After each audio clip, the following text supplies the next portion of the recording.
What's up, everybody? Welcome back to the Rocky Fern. My name is Luca, and I have OI Type 4. And today's episode is Show Me the Green. We're checking out a really cool succulent, one of my top 10 favorites. This is Senecio mweroensis subspecies Saginatus. But let's check it out.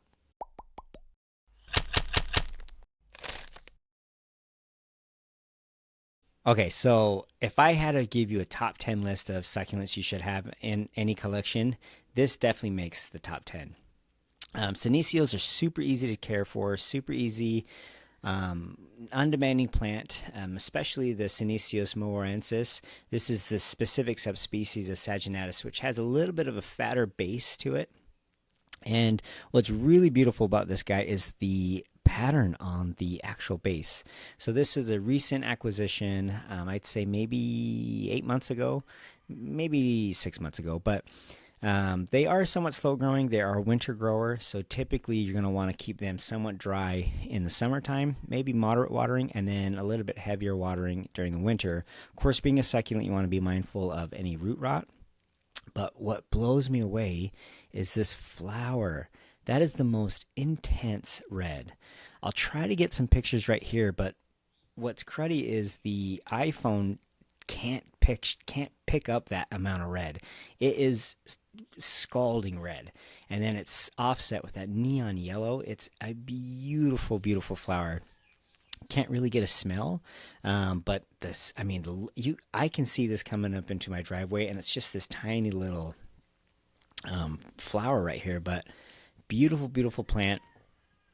When it does start to put on new growth, they'll actually create these little buds up here of leaves you can kind of see on the ends of these spikes, and then the new growth will be like little fat sausages that will grow, and that's what you'll actually pick off and callus over and then plant that. So it's a very easy plant to propagate. It is a somewhat common plant, but it is one of those plants that just, it gives you everything that you want. So it's a very oddball plant.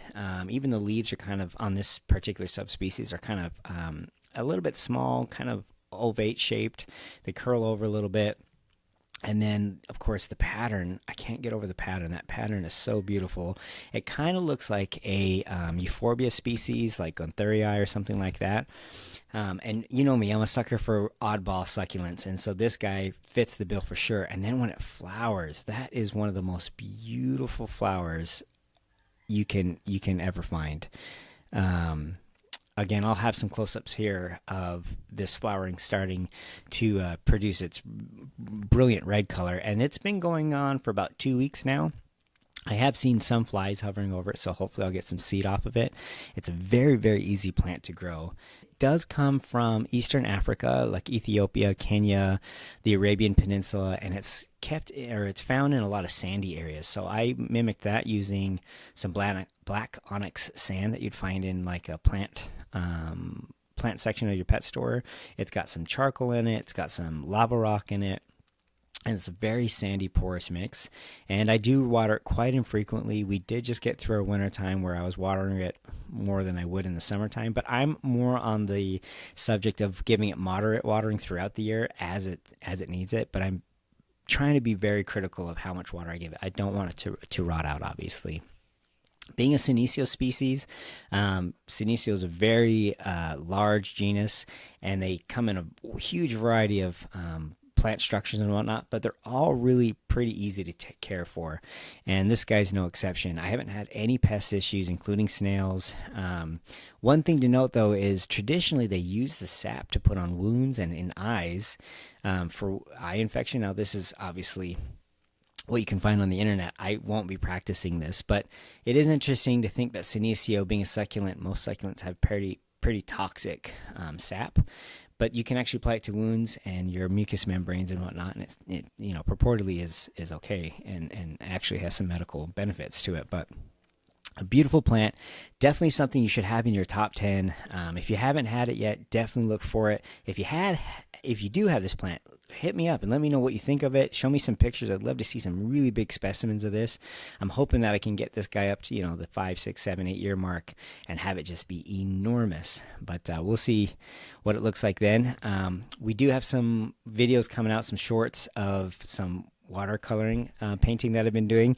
Now, mind you, this is I've done 4 paintings now, and that's my 4th painting ever.